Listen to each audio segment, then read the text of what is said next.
Hi everyone, welcome back to the Castrology channel, and if you're new here, welcome. My name is Cailin and today we're going to be looking at your July 2025 horoscopes. So this is a tropical Western astrological reading, and you can watch your horoscope for your ascendant sign, your sun and your moon sign as well. If you've only got time to watch one horoscope though, I would start off with your ascendant sign, which is also known as your rising sign. The reason for that is because generally speaking, it does tend to be the most accurate overall.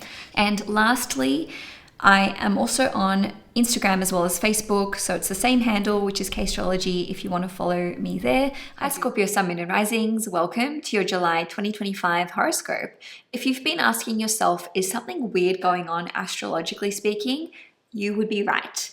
Uranus is at 29 degrees Taurus, and basically it's been at 29 degrees since about the 18th of June, and that will conclude on the 7th of July. So during this nearly 3-week period of time, you may have been experiencing extreme ups and downs in your relationships and highs and lows emotionally speaking, especially if you're a Scorpio rising or a Scorpio moon. And ultimately, Scorpio, we're closing out the end of a 7-year cycle that started in May 2018. So basically, Uranus is going to enter the sign of Gemini on the 7th of July, but it will go back into Taurus for a little bit, and that will be from the 8th of November through till the end of April 2026, at which point we will be firmly in this new era of Uranus in Gemini. So I know Scorpios have had it tough, especially in relationships, whether that's romantic relationships, business partnerships, or friendships during that period of time. Okay, so I want to start off by talking about career and business. Because Uranus is transiting your 7th house, this can impact your one-to-one relationships. So that can be with clients, business partnerships, employment agreements, etc. So in terms of when is the most unpredictable, spicy part of the month for you, it would be in those first 7 days. So if something was going to come out of left field with work, I would imagine it would take place in that first week. Okay, so that can be changes to contractual agreements, your relationship with your clients. Maybe people are flaking out of deals at the last moment. All that could be you. You know, it doesn't have to be the other person. It could be you who's like, oh, I don't want to work with this person anymore. It's not a good fit. I need to cut this collaboration, or I need to cut this client loose. Okay, so that energy is particularly strong on the 4th of July, which is when we will have Venus conjunct Uranus at exactly 29 degrees. In other news, on the 11th of July, there will be a full moon in Capricorn in your 3rd house at 18 degrees, which is sextiling you. So with maybe one contract ending, there could be a contract that actually is pulling through. Okay, so you could be closing an important deal with the full moon in Capricorn in your 3rd house. Now, the 10th house in astrology is related to our career and our public reputation, and you have a super strong activation to your 10th house for pretty much the last couple weeks of the month. So what you're having is Mercury retrograde in your 10th house from the 18th of July through till the 11th of August. That's from 15 back through till 4 degrees. So you may be rethinking your career, how you want to be known, what legacy do you want to leave behind. If you've been out of the workforce for a while, you could be re-entering the workforce. Maybe you're changing your mind about when you want to retire. Maybe you're coming out of retirement. Or perhaps you are seeing an old boss come back to the workplace, or a former manager. There may be talks of a restructuring occurring in your workplace as well.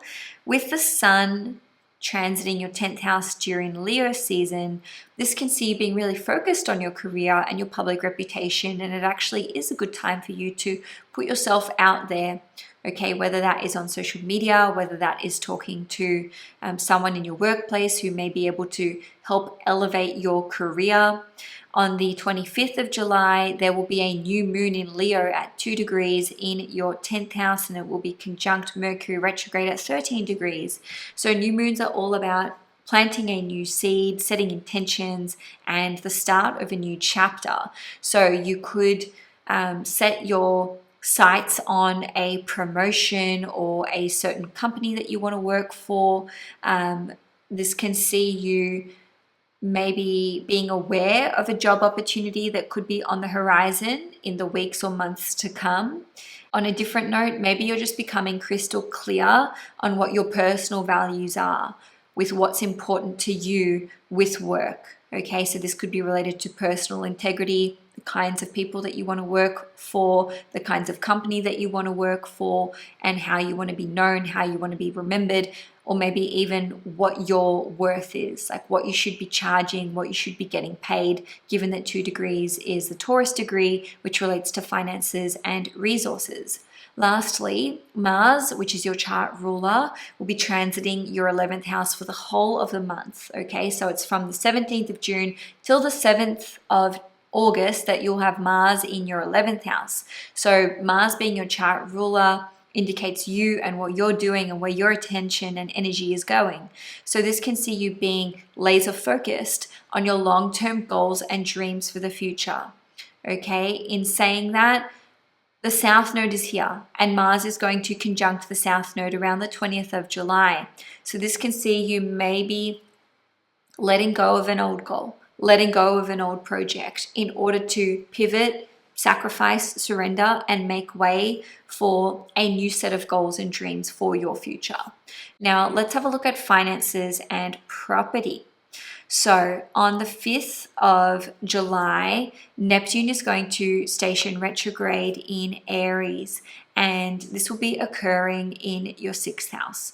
So this can see you maybe having to sign some more paperwork or present some more documentation if you're wanting to be approved for a loan, or to have money lent to you by another person or an institution. It doesn't necessarily need to be through the bank. Also on the 5th of July, Venus is going to enter the sign of Gemini. Okay, so it's going to transit your 8th house for the whole rest of the month till the 31st. And so this can see maybe your partner's pay fluctuating, or there could be an opportunity here for you to make more money through your mutual resources with other people.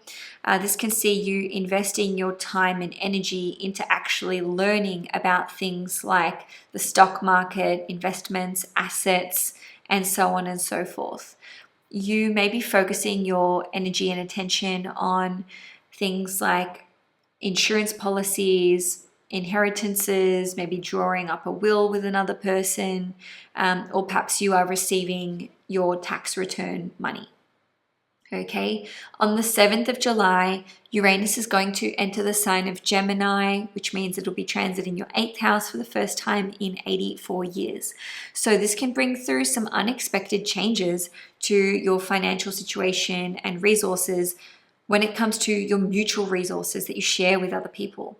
So this can involve things like child support, child custody, alimony, spousal support, or even, matters related to property and tenants. Okay, so Uranus is all about unpredictability, shocks, changes, and then the 8th house is also very much connected to that. So for you, Uranus rules over your 4th house, Scorpio. So this can be an abrupt change to your property and living situation, whether this is putting a property on the market for sale, purchasing a property, having tenants move out, suddenly needing to get new tenants in. And lastly, with finances and real estate, before we move into property, with Mars in the 11th house, you could be putting a lot of your energy and attention into trying to generate a new stream of income, or maybe you are applying for something like a disability pension or a government payout. So with property, obviously I've just mentioned that there may be an abrupt change coming through here.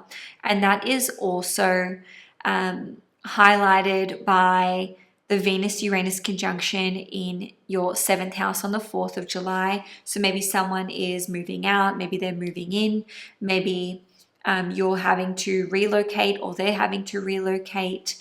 If you've been struggling with your financial situation in terms of paying bills for your home, paying your mortgage, etc., maybe in the first 7 days, someone actually assists you financially and helps you to get out of a bind. Okay, so with Neptune stationing retrograde in Aries at 2 degrees, you may be looking to remortgage your property. And with Saturn stationing retrograde in Aries at 1 degrees in your 6th house on the 13th of July, you may find out that there are delays with builders or renovations. Okay, so maybe they can't get the building materials in that they need. Maybe they have other things that they need to attend to that are more pressing. The reason I mention this is because Saturn rules over your 4th house. So when are these things likely to get resolved? It may take until around November and December, which is when Neptune and Saturn go direct once more, although it doesn't have to necessarily take that long. So in terms of family and home life, because you have Uranus, which is the ruler of your 4th house, moving into your 8th house, there may just be an abrupt change of dynamics in your family situation. So I'm not saying whether that's good, I'm not saying whether that's bad. To be fair, Uranus will be joining Venus in your 8th house, and I think Venus here would soften any kind of blow. So maybe you're actually healing something within your family situation. Maybe you are finding out the real reason behind a family member's odd behavior or why they went distant or quiet with you. You could be resolving a long-standing issue, particularly if it's been something that occurred in the last 7 years, so since 2018. On the 11th of July, there will be a full moon in Capricorn in your 3rd house at 18 degrees, which will be sextiling you, which is very positive. And it's going to be trining Mars in Virgo at 13 degrees, and Mars is your chart ruler. So the 3rd house relates to siblings as well as extended relatives like cousins, nieces, and nephews and whatnot. So this could see you maybe resolving a long-standing issue with one of those aforementioned individuals, maybe bearing the hatchet. A huge breakthrough is certainly possible.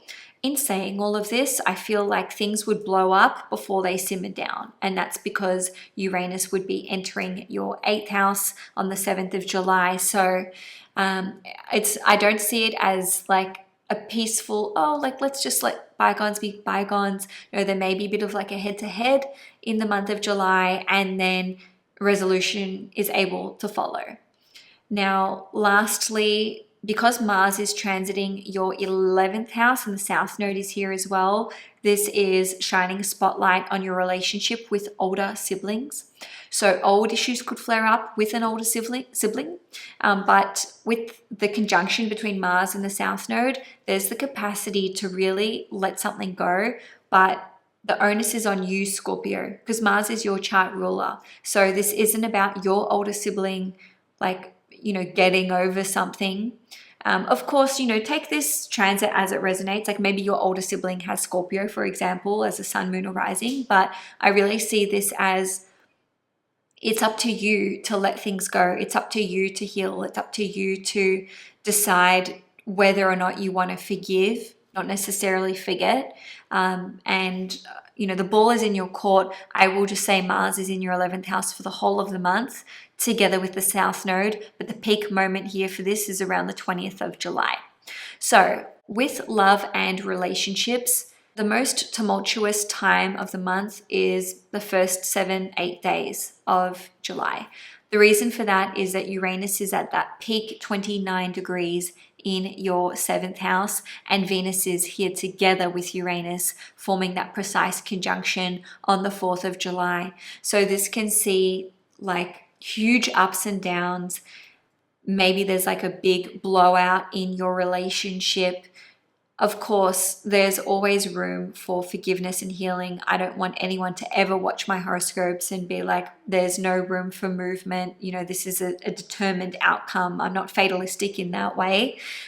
Some of you, of course, may be going your separate ways with your significant other. But for others of you, this could actually be a romantic relationship that just goes full throttle, right? So maybe you were casually dating and then all of a sudden you're talking about getting married or starting a family, or perhaps you actually take that leap, you know, in the first 7 or so days of the month where you move in together, you start trying to conceive, there's maybe a surprise proposal, maybe you elope, just as an example.